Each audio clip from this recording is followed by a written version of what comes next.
और ये चाहते हैं कि जो भी हूँ मैं हूँ, स्वयं हूँ, मैं ही धर्माचार्य हूँ, मैं ही डंकाचार्य हूँ, मेरे नीचे सारी पृथ्वी ये रहेगी। पृथ्वी पर रहने वाले चर अचर हमारे अंडर में रहेंगे, मैंने ही सबको पैदा किया है। इस मुगालते में हमारे ख्याल से वर्तमान प्रधानमंत्री जी को नहीं रहना चाहिए और राजनीति को दूर रखना चाहिए। 70 सालों तक राम से अपने प्राणों की भीख मांगते रहे भाजपा के लोग, आरएसएस के लोग। भगवान राम के उनके हृदय में प्राण प्रतिष्ठा करते थे। आज जब वो ताकतवर हो गए तो आज भगवान राम की प्राण प्रतिष्ठा करने की उनकी हैसियत हो गई। बड़ा हास्यास्पद है। इनको ये नहीं मालूम है, कहीं ना कहीं राजनीति इतनी ताजा है, ज्यादा है कि हमारे जो प्रधानमंत्री जी हैं वो पूंजीपति भी बनना चाहते हैं, वो राष्ट्राध्यक्ष भी बनना चाहते हैं, वो डंकाचार्य भी बनना चाहते हैं और स्वयं को जैसे जगत गुरु शंकराचार्य हैं वैसे ही अपने को विश्व गुरु डंकाचार्य बनाना चाहते हैं। और राम के नाम को भगवान नारद मुनि भी जपा करते थे। तो ये अनंत काल के राम चले आ रहे हैं। राम के मंदिर की जरूरत नहीं है, राम के हृदय में व्याप्त की जरूरत है। जो राम है वो तो सबके हृदय में ही व्याप्त धड़क रहा है ना। जो हमारा सांस चल रही है वही तो राम है। जिस दिन निकल गया वो निष्काम हो गया, बेराम हो गया। जब गांव में कोई आदमी बीमार होता तो कहने भैया क्या कहीं बेराम हो गए, बिना राम के हो गए। और जैसे ही वो ठीक होता कहता आराम हो गया, आ गया मेरा राम। तो उस आराम और मैं ये जानना था, इस पे जो राजनीति हो रही है इसमें सत्यता क्या है? क्या वाकई राजनीति हो रही है, धर्म के ऊपर राजनीति हो रही है? ये जानना चाह रहा हूँ मैं। देखिए, मैं 22 तारीख क्यों रखी गई? 22 तारीख की मध्य रात्रि को भगवान स्वयंभू प्रकट हुए 22 दिसंबर 1949 को। तब पंडित जवाहरलाल नेहरू की सरकार थी और भगवान को क्या इतना व्याप्त था कि एक मुस्लिम के सामने ही प्रकट हुए, हिंदुओं के सामने क्यों नहीं प्रकट हुए? तो राम कहीं ना कहीं बरकत अली के दिल में थे और स्वयंभू हुए।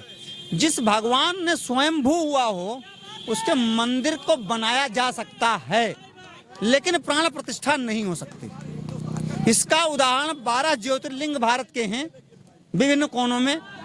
कुछ भारतीय जनता पार्टी के लोग, कुछ अज्ञानी हिंदू इस बात को उठाते हैं कि सोमनाथ के मंदिर में मंदिर बना, रामेश्वर में मंदिर बना। तो जहां ज्योतिर्लिंग स्वयंभू थे उनको प्राण प्रतिष्ठित नहीं किया गया, भगवान स्वयं पैदा हुए। उनको सुरक्षित रखने के लिए वह ढांचा बनाया गया, मंदिर बनाया गया। लेकिन मैं एक कहानी बताना चाहता हूं। जब हमारा देश 14 अगस्त 1947 को आजाद हुआ रात्रि में, उससे पहले पाकिस्तान बना, तो पाकिस्तान में बड़े भोज किए गए, जिन्ना ने आयोजित किया। उस समय रमजान का महीना चल रहा था।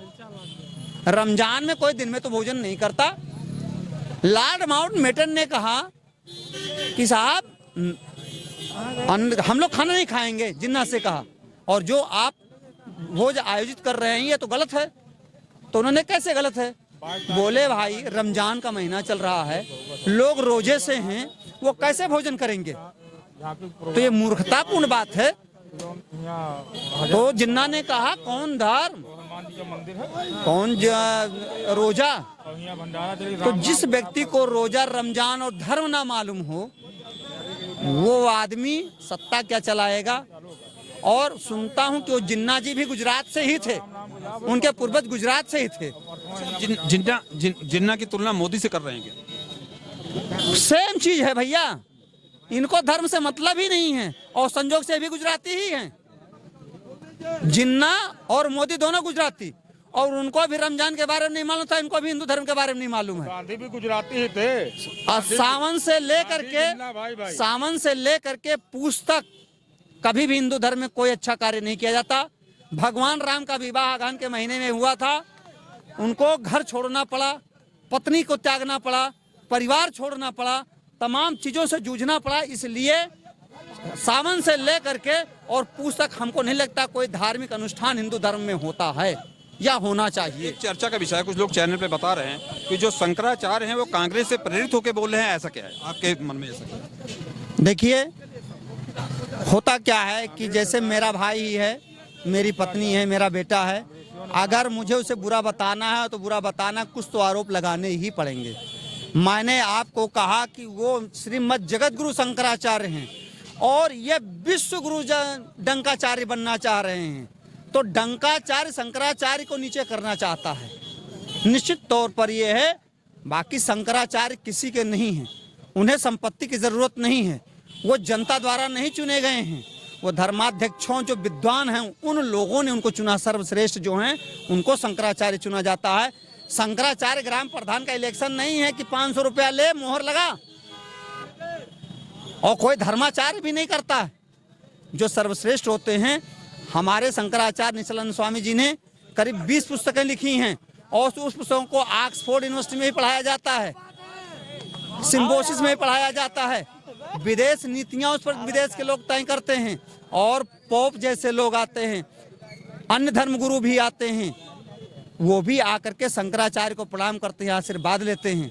तो अगर इनकी मानसिकता उन धर्म गुरुओं से अधिक है तो निश्चित तौर पर पतन तय है और नरेंद्र मोदी इस मुगालते में नहीं रहना चाहिए। आपको इस जनता ने आपको ऊपर उठाया है, यही जनता आपको नीचे गिराएगी और धर्म के नाम पर आप उठ करके आए हैं, यही धर्म आपका सर्वनाश भी करेगा। जो जितना तेजी से उठता है उतनी तेजी से समाप्त होता है, प्रकृति के नियम है। समुद्र में पानी आता है, ज्वार भाटा आता है, खत्म नहीं होता, लेकिन बाढ़ जब साल भर में एक बार आती है नदियों में तो 3 से 4 दिन की औकात उसकी होती है, इससे ज्यादा नहीं होती है। तो नरेंद्र मोदी जी, बाढ़ के पानी मत बनने की कोशिश किया करो और हिंदू धर्म को हिंदू धर्म की तरह रहने दो। शंकराचार्य का जो अधिकार है उसे करने दीजिए, उसके विपरीत मत जाइए, वरना आप कहीं के नहीं रहेंगे। पहले पता नहीं कौन सा दुष्कर्म आपने किया था कि आपने शादी किया था और आपकी पत्नी नहीं बनी। कहीं ना कहीं ये धर्मों का ही खेल रहा होगा, कहीं ना कहीं जो पितृदोष रहा होगा आपके अंदर, जिस चीज को आप भुना तकलीफ में आज झेल रहे हैं। किसी की पत्नी हो, छोड़ कर शादी करके ब्याहता को नहीं छोड़ा जा सकता है, भगवान राम ने भी नहीं छोड़ा अपने जीवन काल में। आप किसकी मर्यादा को रखना चाहते हो? आप या तो भगवान राम के मर्यादित नहीं हो। ये कहावत है, सारी एक चौपाई है रामचरितमानस में, कलयुग केवल नाम आधारा, सुमिर सुमिर नर उतर ही पारा। तो राम जी का नाम सुमिर करके लोगों में बवाल फैला करके आप चाहते हो कि हम सत्ता में बने रहेंगे, तो ये मुगालता अपने आप से निकाल देना चाहिए। शंकराचार्य शंकराचार्य हैं और भगवान